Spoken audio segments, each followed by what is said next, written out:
Hello friends, this is the first video of the series of important and difficult topics in CFA curriculum 1, level 1. And in this first video we will understand deferred tax. And ये deferred tax आपने बहुत जगह देखा होगा, समझा होगा in your graduation, MBA और CA curriculum.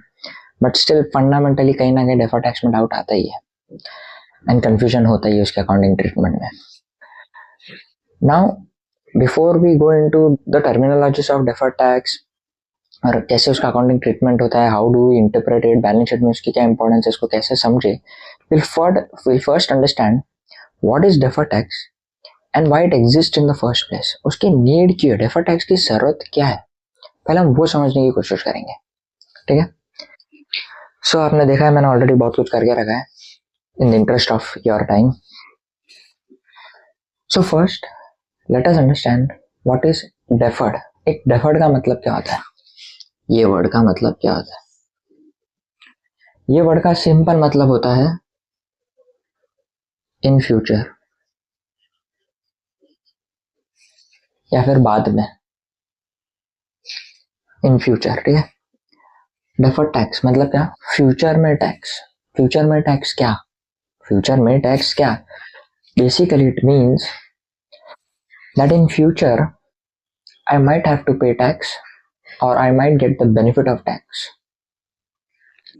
But ये है क्या, ऐसा क्यों हो रहा है, let us understand that. So I have taken an example. एक स्टार्टअप है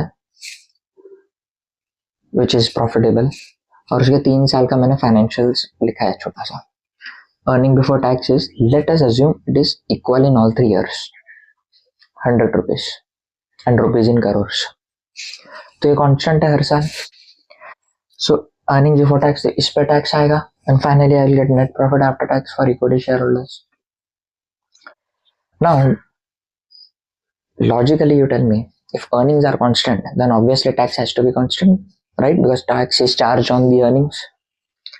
Let's say tax is 30%.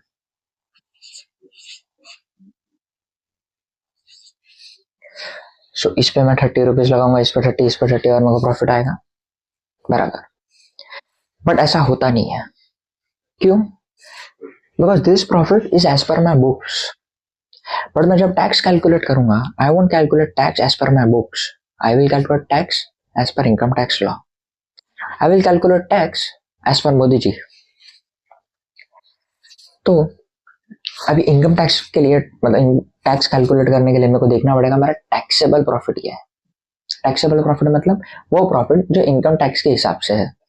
It might be same as accounting profit और इट मे नॉट बी. अब वो कैलकुलेट कैसे करें, तो अगेन मैंने सब लिख के रखा है. So for calculating income tax again for 3 years my accounting profit is 100, right. अभी 100 कहाँ से आया, sales minus all the expenses, बराबर. बट अब मोदी जी क्या बोलते पता है कि देख भाई, तेरा जो अकाउंटिंग प्रॉफिट है 100, उस पर तूने एक डिडक्शन लिया 10 रुपीज का, बना लिया, and that is for provision for doubtful debt 10 rupees.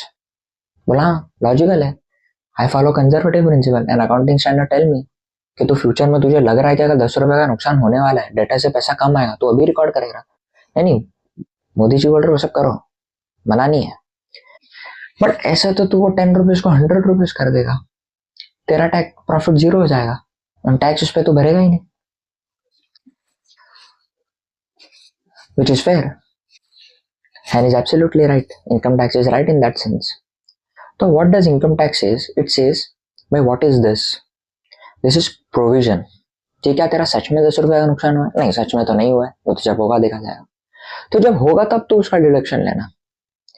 When you will try to recover money from debtors and debtors doesn't pay you, at that time you recover that loss, not right now. Okay. So अभी क्या करूं? So अभी तूने 10 rupees का deduction लिया, हाँ, add that back. वो जो 10 रुपए का डिडक्शन है तो उसको वापस ऐड कर दे अपने इनकम में.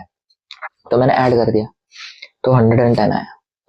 अब मोदी ऑर्डर ठीक है, बाकी सब फेयर है. अब तो इस 110 पे टैक्स भर, कितना, 30%, तो 33 आया. सो मैं इधर टैक्स कितना पे करूंगा, 33. सॉरी ये, एंड 100 माइनस 33 तो मेरे को आएगा 67। ये मैं इधर लिख रहा हूँ साइड में 67। I hope it's visible to you guys. आया।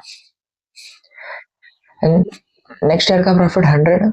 इसमें बोल रहे तूने प्रोविजंस को दिखाया, बोला नहीं। और बाकी सब तुम्हारा profit, income tax profit, accounting profit same है, तो सेम है, तो इस पर टैक्स आएगा 30।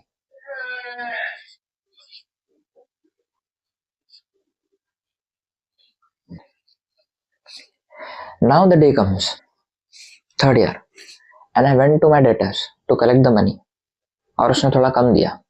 कितने का नुकसान? 10 रुपीज का ही नुकसान हुआ। जितना मैंने प्रेडिक्ट किया था उतने का ही नुकसान।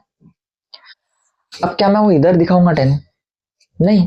यहाँ पर जो मेरे एक्सपेंसेस के डिडक्शन थे उसमें मैंने 10 रुपीज का डिडक्शन नहीं लिया। क्यों? Because in my accounting books वो जो 10 रुपीज का जो डिडक्शन था, I had already taken the deduction on those 10 rupees in year 23 as provision for doubtful debts. So यहाँ पर मैं उसका डिडक्शन नहीं ले रहा।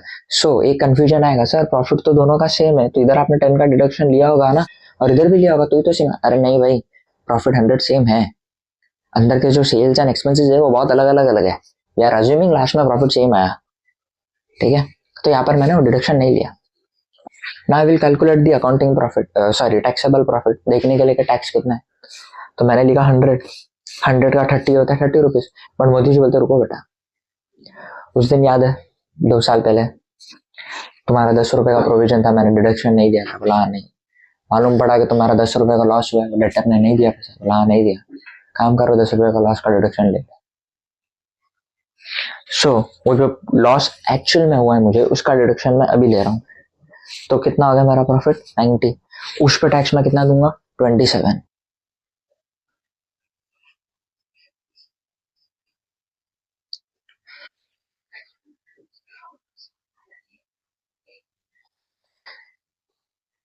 पहला वीडियो उसी में मार करने चल रहा है। एनीवे, तो ये मैं माइनस करूंगा तो कितना आएगा? 70। 100 माइनस ये करूंगा तो कितना आएगा? 27, 73। तो मेरा प्रॉफिट कितना हुआ फाइनेंशियल 23 में? 67, 70, 73। अब यहाँ पर दो टाइप के लोग देख रहे होंगे, एक जिन्हें बिल्कुल भी कुछ नहीं आता डिफेक्ट टैक्स के बारे में, और दूसरे जिन्हें आता है बहुत कुछ बट समझने के लिए देख रहे हैं वापस से। तो जो पहले वाले हैं उनको मैं कुछ भी बोलूंगा वो मान लेंगे, और जो दूसरे वाले जिन्होंने ऑलरेडी देखा हुआ है वो वेट कर रहे हैं कि कब एडजस्टमेंट होंगे, कब ये सेम होगा, राइट? वेल, एक चीज तो पता चल गई कि ये प्रॉफिट अलग अलग है, बट डोंट यू थिंक सो यहाँ पर एक गड़बड़ है। सी, अकाउंटिंग स्टैंडर्ड का इंटेंशन क्या है? The intention of accounting standard is कि आपके बुक्स ऑफ अकाउंट्स एक particular set of principles follow करें, एंड सो दैट जो यूजर ऑफ फाइनेंशियल स्टेटमेंट है, जो यूज करने वाला है उसको, वो उसको अच्छे से इंटरप्रेट कर पाए। अगर एक कंपनी कोई और अकाउंटिंग स्टैंडर्ड फॉलो कर रही है, दूसरी कंपनी कोई और फॉलो कर रही है, एंड मैं as a user, as a investor, अगर मैं दोनों के बुक्स देखूं, then how do I interpret them? How do I compare them? तो अकाउंटिंग स्टैंडर्ड है वो कंपेरेबिलिटी लाता है। एंड सेकंड, अकाउंटिंग स्टैंडर्ड जो फाइनेंशियल स्टेटमेंट्स है वो उनमें भी कंपेरेटिबिलिटी लाता है। मीनिंग ये फाइनेंशियल स्टेटमेंट है मेरे अलग अलग साल के, मतलब प्रॉफिट एंड लॉस है। अब प्रॉफिट मेरा सेम हुआ तो मेरा नेट प्रॉफिट अलग क्यों हो रहा है? If my profit before tax is same, then logically my profit after tax should also be same. But वो नहीं हो रहा है ना। So accounting standard comparatively लाता है। Accounting standard makes them comparable. Can I interpret this information? इसको interpret करके क्या लग रहा है? अरे वाह, my profit is rising. So as an investor, if I look at the P&L of this startup, what will be my decision? Profits are growing. Profits are growing and there's a good business, और धंधा हो रहा है इसका, आगे जाके और होएगा। अगर ये 67 से 70 हुआ, 73 होगा, ये भी 76 हो। बट क्या एक्चुअल में ऐसा हो रहा है? नहीं, एक्चुअल में तो प्रॉफिट कांस्टेंट है। वो अलग क्यों है? बिकॉज टैक्स अलग है। टैक्स अलग क्यों है? क्योंकि टैक्स में as per income tax act follow करता हूँ, एंड उसको फर्क नहीं पड़ता तुम्हारा अकाउंटिंग प्रॉफिट क्या है। सो अकाउंटिंग स्टैंडर्ड आता है पिक्चर में, और वो क्या बोलता है, यहाँ पर क्या हुआ है जिसके वजह से ये अलग आया, टैक्स अलग है इसलिए। टैक्स अलग क्यों है, आप देखोगे एक एक्सपेंस है 10 रुपीज का जो गवर्नमेंट ने डेफर करा दिया। क्या बोला, जब होगा तब डिडक्शन लेना, प्रोविजन का डिडक्शन हम इनकम टैक्स में नहीं देंगे। तो मेरा एक्सपेंस एक डेफर हो गया, इधर लेना था मुझे बट इधर ऐड करवाया और बोला इधर ले जब सच में हुआ, ना एक्सपेंस हैज बीन डेफर्ड, जिसके वजह से करंट ईयर का प्रॉफिट बढ़ गया और जिस साल में वो डेफर हुआ है उस साल का प्रॉफिट कम हो जाएगा। तो वो एक्सपेंस डेफर होने की वजह से मेरी टैक्स लायबिलिटी बढ़ गई। But don't you think so, as per this accounts, income tax में तो जितना पैसा मांगा मैंने दे दिया, टैक्स भर दिया, but as per accounting policy अगर आपका एक्सपेंस डेफर हुआ है बाद में आप उसको लोगे, तो जो डेफर एक्सपेंस है वो जब मैं अकाउंटिंग, जब उसका मेरे को सच में डिडक्शन मिलेगा तो उसके वजह से मेरे को टैक्स बेनिफिट होने वाला है थोड़ा सा फ्यूचर में, उसके वजह से मुझे टैक्स में बेनिफिट होने वाला है। And do I know this for sure? Yes, I know this for sure. तो don't you think I should account that in my books right now only? Conservative principle क्या बोलता है, अगर फ्यूचर में लॉस होने वाला है तुम उसको अभी दिखा दो, बराबर। बट वो ये भी बोलता है कि अगर फ्यूचर में शॉर्ट शॉर्ट आपको बेनिफिट होने वाला है, आपको पता है क्यों, क्योंकि अभी आपने लॉस ज्यादा बेयर किया है, फ्यूचर में होने वाला है तो आप अभी दिखा दो। तो क्या बोल रहे हैं कि आप है ना एक defer tax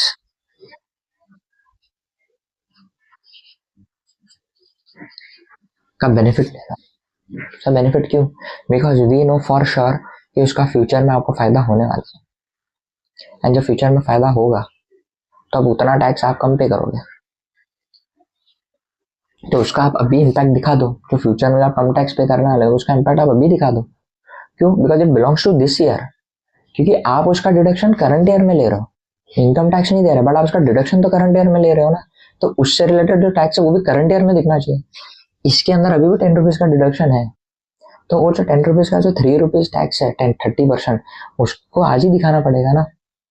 only then my tax and sorry my expense and my tax on that expense are in line, वो एक साथ है। तो मैं क्या करूंगा, तो मैं इधर 3 रुपीज का बेनिफिट लूंगा, ये मेरा टैक्स है, और ये मैं इधर 3 रुपीज का बेनिफिट लूंगा। Why, because I know for sure कि ये 3 रुपीज का मेरे को बाद में इनकम टैक्स में डिडक्शन मिलने वाला है, तब मैं 3 रुपया कम पे करूंगा, तो अभी उसका बेनिफिट ले लेता हूँ ना। सो 100 माइनस 67 प्लस 3, ये आपका एसेट है। एसेट क्यों है, क्यों, क्योंकि फ्यूचर में आपको इससे बेनिफिट मिलेगा। एसेट का बेसिक डेफिनेशन क्या है, something that is in your control and you are expected to generate future economic benefits from it. That is an asset, basic definition. And something that is quantifiable, which is obviously this is quantifiable. तो आप उसको अभी benefit ले लो, तो 100 minus this plus this कितना 70, ये तो as it is 70 है। अब ईयर 3 आया, that is financial 25, income tax में मेरा 90 रुपए का प्रॉफिट था तो 27 रुपीज टैक्स पे गया, बराबर। बट ये टैक्स क्यों कम पे किया, क्योंकि एक 10 रुपए का डिडक्शन मैंने आज लिया है, बट वो जो 10 रुपए का डिडक्शन मैंने जो आज लिया एज पर अकाउंटिंग प्रॉफिट, क्या मैंने आज लिया, नहीं, मैंने तो बहुत पहले ले लिया था। कभी, अभी डिडक्शन तो मैंने इधर ले लिया था, उसका बेनिफिट भी मैंने तभी ले लिया था, बराबर। तो एसेट जो है now it doesn't exist for me any more, it no longer going to provide me benefit, अब हो गया उसका काम। तो उसको आप निकाल दो आपके बुक से, आपके बुक से निकाल दो, और आपका प्रॉफिट भी कम करना चाहिए, वो लॉजिकली बताएंगे कैसे। तो -3 70, व्हाट इज दिस, क्या हो रहा है इधर, मेरा प्रॉफिट वापस सेम हो गया, my profit has now again become constant which it should be. अगर मेरा प्रॉफिट बिफोर टैक्स कांस्टेंट है तो मेरा प्रॉफिट आफ्टर टैक्स भी तो कांस्टेंट होना चाहिए। तो डेफर्ड टैक्स क्या करता है, डेफर्ड टैक्स खाली ये चीज, ये जो आपका अनइक्वल प्रॉफिट है, क्यों? Because of a tax treatment, because of the taxes that you have paid, उसको इक्वल करता है.